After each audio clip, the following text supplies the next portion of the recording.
I call the meeting to order. And call this meeting of the Planning Commission to order. Everyone stand and say the Pledge of Allegiance. I pledge allegiance to the flag of the United States of America and to the republic for which it stands, one nation, under God, indivisible, with liberty and justice for all.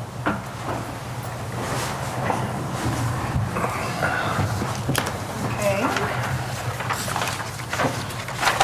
Everyone had a chance to look over the minutes from the April 4th meeting. So we could make a motion to accept those. I'll make a motion to accept the minutes. I'll second it. Motion on the floor to approve the April 4th, 2016 minutes. Bryan? Yep. Jerry? Yes. Tyson? Yes. Mayor? Yes. Nikki? Yes. Barney? Yes. Marv? Yes. Motion carried, minutes approved. The next item on the agenda is to rezone from an R2 to MU use at 106 South Emmett Street, owned by Worthington Property LLC. Andy? Okay, you look at your screens here. The city recently sold off this lot, 106 South Emmett Street. Currently, there's an accessory building on the back that used to house the EMS unit. They relocated, city sold it. Mr. Worthington back here purchased the property. He owns a sign/print shop. Currently operates out of Pioneer. He would like to relocate to this location. Currently this is zoned R2 for him to use the building. He's requesting that we rezone it from R2 to MU, which Trilogy right here is MU. So it wouldn't be considered spot zoning. It abuts the MU district. Notices were sent out, they're probably within 250 feet. I received 3 calls. Ladies to the south here had no objection. Mr. Garrett over here had no objection. Mr. Timmons, who owns 127, said he was against the rezone, but he's trying to sell this property anyways. Didn't have a problem with what was going through, but initially he was opposed to it. Those were the only 3 calls I got. The second call, Andy, what house was that again? I didn't see which. I believe it was 121. Okay. And that one too was a rental. Okay. What's he want to use for, say, printing shop? Sign shop is also a print shop there. Commercial printing, yes. So similar to David's Design and Similar, something yeah. like that. Yeah. So.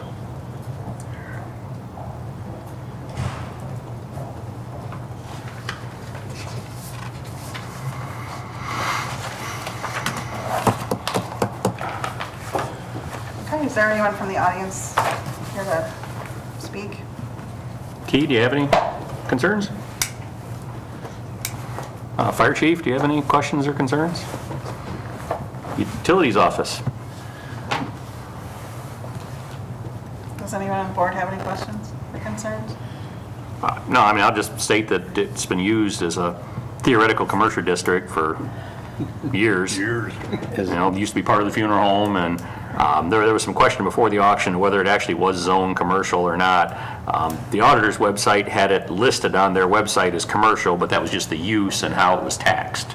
It was taxed as a commercial building, so it wasn't necessarily zoned that. It was just used for somewhat commercial purposes throughout the time. So He is going to use this building that's there. What's that? you're going to use this building, Mike? Yes. Does this have a legitimate firewall between it and the other garage? It's block. Is it a legitimate firewall? It's a good question. I've been in there, that's why I question whether it really is or not. Not sure if it was built. Okay, that's something you have to address down the road if somebody will deal with that. The only question that I had, rather than a conditional use, and I MU, whether if he decides ever to move out and it's MU, there's a lot of different things can go in there, where if it would have been a conditional Like a use variance? use variance, they would have had to, yeah. And I think I talked to Bryan about that, yeah. That's the only, And I guess that's. Yeah, we had discussed that before, but. We want to limit it. On what can go in there. Yeah, it wouldn't affect him any, but it would somebody else down the Future. road. yeah. Could we limit it to if it's resold, it would revert back to the R2? If you rezone, well, If you're going to do that, then it's conditional use Yeah. or use variance. I mean, MU allows residential anyway, so if it ever came to that, it could be tore down and a house could be built there, Right. so. I mean, that With was an MU, But yeah. But He's thinking I of the understand what other you're saying, to get uses. a less desirable use in there. Yeah, people around there might have a different thought if it's, that's the only concern that I had. I wouldn't foresee anything big going in there, but that's just me. I mean, it's off the side street, so. What was the car repair? Is that zone? Across the street? Yeah, did we Same. rezone that? That's MU. No. That's MU. That's MU also. Which vehicle repair garage is a conditional in an MU. So they'd still have to come back for if they went to vehicle repair.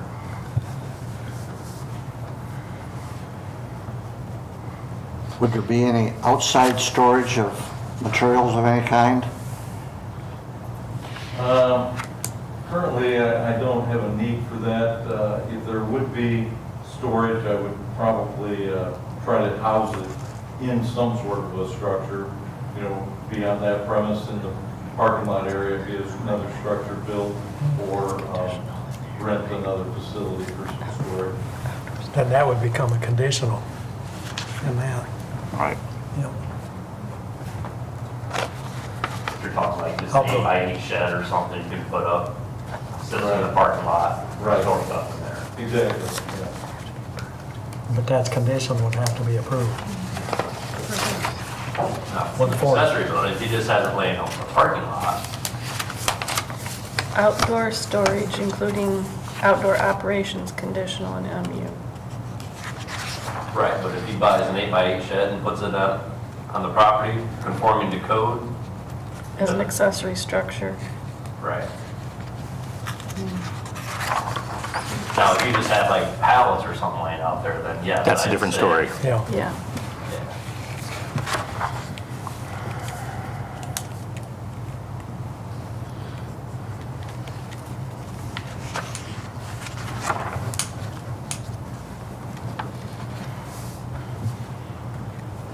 I guess, Rhonda, you missed the first part of the meeting.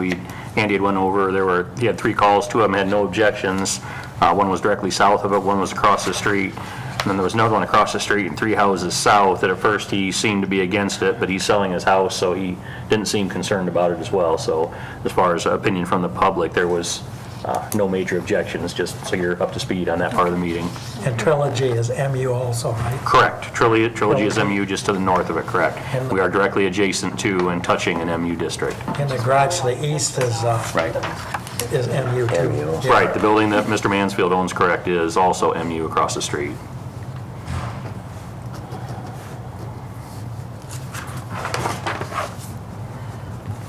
Rhonda, do you have any opinions you want to I offer think to there's us? sufficient basis for granting it. I think it's what this board wants to do, whether to make it a conditional use for this owner, or I think there is sufficient basis with the surrounding properties to grant the zoning. Okay, and with the rezone, it has to go to city council, obviously, and they'll do 3 Right. readings as well and give further input, so, okay, thank you. Are you ready to make a motion? If there's no further questions. If there's no further questions, I'll entertain a motion. Don't worry, Chuck. I'll make the motion, but I'm not 100% sure how we're doing. Is it a conditional? Well, he's asking to rezone the lot from R2 to MU. That's what the initial plan would be. And then we're going to go with that without I believe so. any conditions? Well, I think, I mean, Like he mentioned, it's going I to go just to want to get it council. worded right. So Right. there's additional public, public meetings will Right. take place as well for rezoning. Right. That gives. I'll make the motion To approve the rezoning? to approve it, yes. Okay.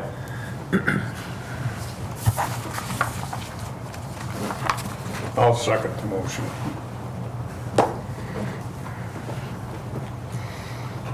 Motion on the floor to approve the rezoning, make the recommendation to council from R2 to MU. Jerry? Yes. Barney? Yes. Tyson? Yes. Mayor? Yes. Bryan? Yep. Nikki? Yes. Mark? Yes.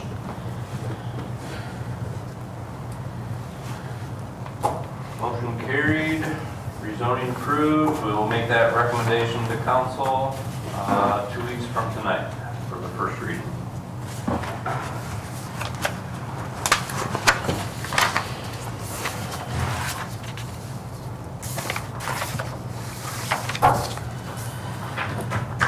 Okay, the next item on the agenda is the discussion of possible zoning code amendments.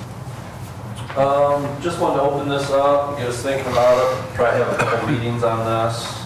I did not get very much planned, being out a couple days last week. Here's a list of things that came to the top of my head. We can add to these over the next several meetings. And hopefully, You want to kind of hit on these 6 items, just kind of discuss what you're thinking on those? yeah.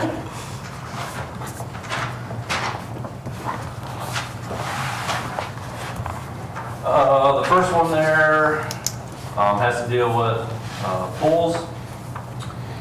In our section of the code, it states that the height of the pool can be granted towards the height of the fence. So back in the day when the fence had to be 6 foot tall, so if you had a 4 foot tall permanent pool, you could do like a 2 foot railing around it and you wouldn't need a fence around your property. I'd like to add in there that that's only for above ground permanent pools, just so it's clear. So if we get one of these inflatable pools that's 5 foot deep, they still need to have a fence around it, which that's the way we've been handling it, but just for clarity purposes, I'd like to add it in there. That way nobody can question it. Questions on that one? The second one, I'm assuming was fire department initiated.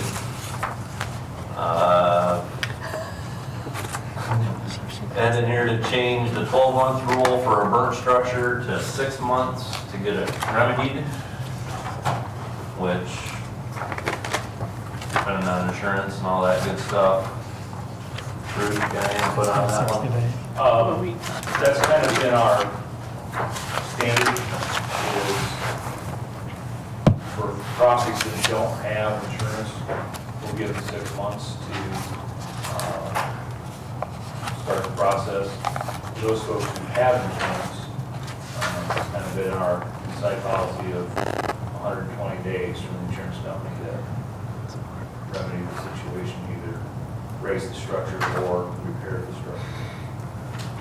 What's the alternative then? I'm sorry, sir. What's the alternative? If you get 6 months and they haven't done anything to it, so you're gonna tear it down and put it on their taxes or what? That's what would initially, or eventually would have to happen if we couldn't get them to move on it.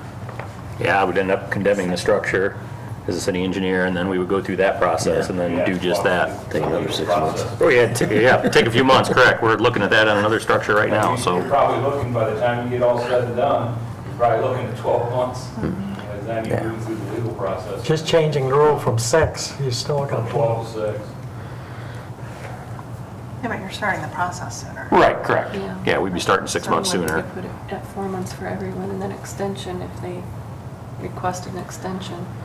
4 Shore months, that up even more. 60 days. If you usually give everybody 120 days, let's make it 120 days, and then if they need an extension from you, Okay. they seek an extension. And then we can 120 keep days. track of those that are an issue. Are they going to Either they'll do something other. apply for an extension from this board? Probably just be through us. Either We're probably through- the ones that would issue the notice. Yeah, check section 11, that'd be a zoning issue, so it'd have to be the zoning administrator that would grant. And we could maybe look at some wording, because again, this is just for conversation, we could look at some wording as to maybe one extension, and if they need a further extension, they would have to come to the board and discuss that if there was some extenuating circumstance. But I would think Andrew could offer a 30, 60, or 90-day, or I don't know what the wording would be, a reasonable time extension, I think is the word sometimes that goes in code. And it still takes beyond that time for you to do your work, right? Oh, correct, oh, yeah, I mean, for me to condemn a structure, I need to notify them, then they have 30 days to respond, and then I have to give them a certain time frame to, to do what they're gonna do, so it could be up to 90 days on top of that, so we could be 5 months until they get it tore down, even from the date I send a letter. Yeah. Right. Because if they don't receive the letter, or they refuse to take it, then we have to go through other means of notification as well, which could even be, notification in the newspaper, which could be another 60 days on top of it, so. And we're looking at just the rare situations here is all we're looking at, but I'm afraid at some point in time, we're gonna have one that we're gonna have to push our limits on. On South William Street.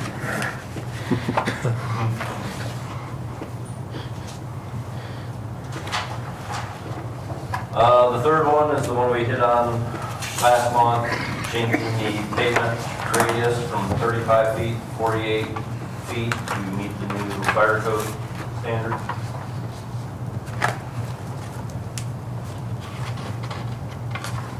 Pretty cut and dry. And then those 3 items I have for discussion. The C3 signage, sounds like we're going to hit on that this coming Tuesday at our BDC meeting.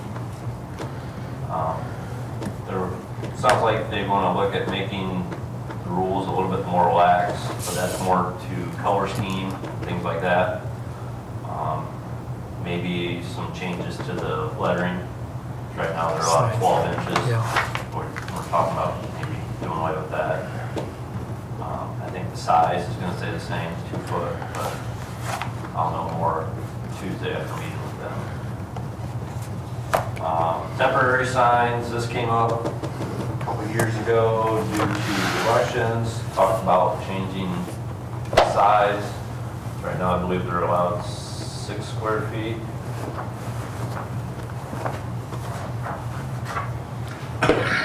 Residential district.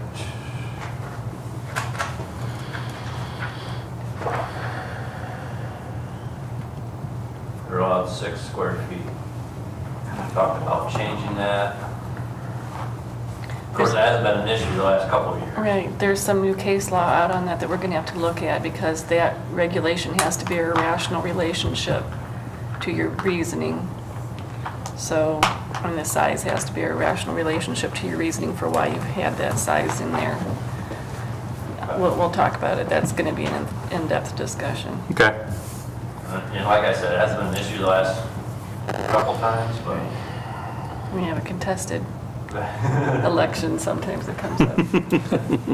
so. You guys want to look over that section, and maybe at the next meeting we can discuss that some more. Thoughts on it? And then I threw down here variance requirements that was brought up.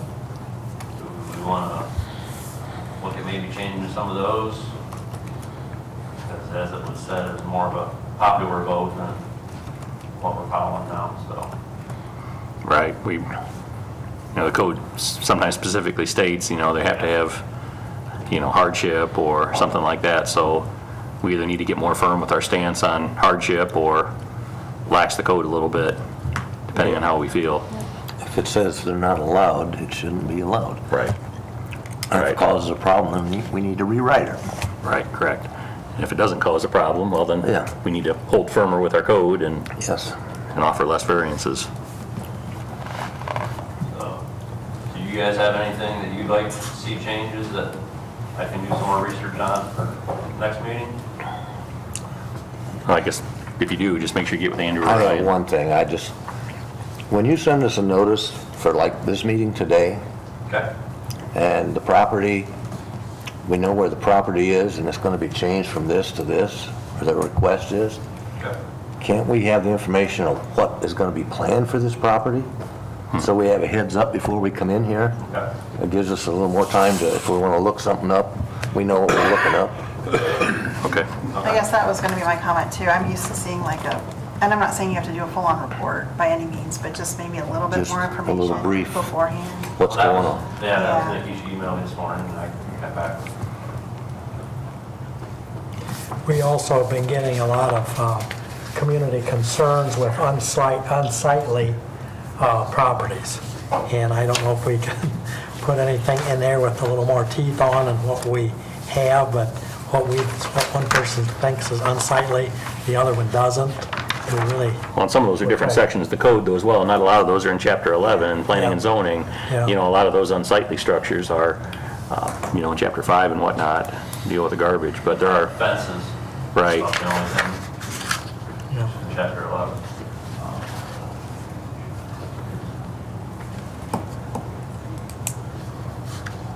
So that was all I had. If you have anything else comes up, let me know, and I'll look into it and try to be more prepared for the next meeting.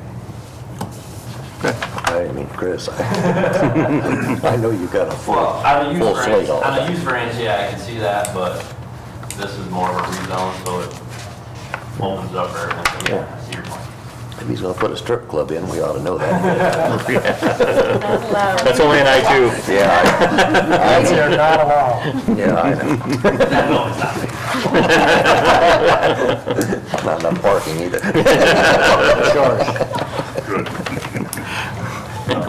With that, Fences, you know, the code says you can put your fence right on the property line, doesn't it? Correct.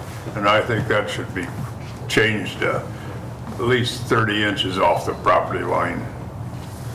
We got a situation in my neighborhood where Okay. yeah, the only downfall on that is if you're both 30 inches or one's only 30 inches off, who maintains it? Yeah. That's an issue we have in a lot of the alleys and the backyards there. They don't maintain on the back side of it. Right, and that's what's going on now. They built right on the property line and they don't go outside of their property. Right. And the fella that's on the other side, he's doing all the trimming. Roundup. Yeah. Ground clear. Yeah, got the solution for that. Okay, we can discuss that.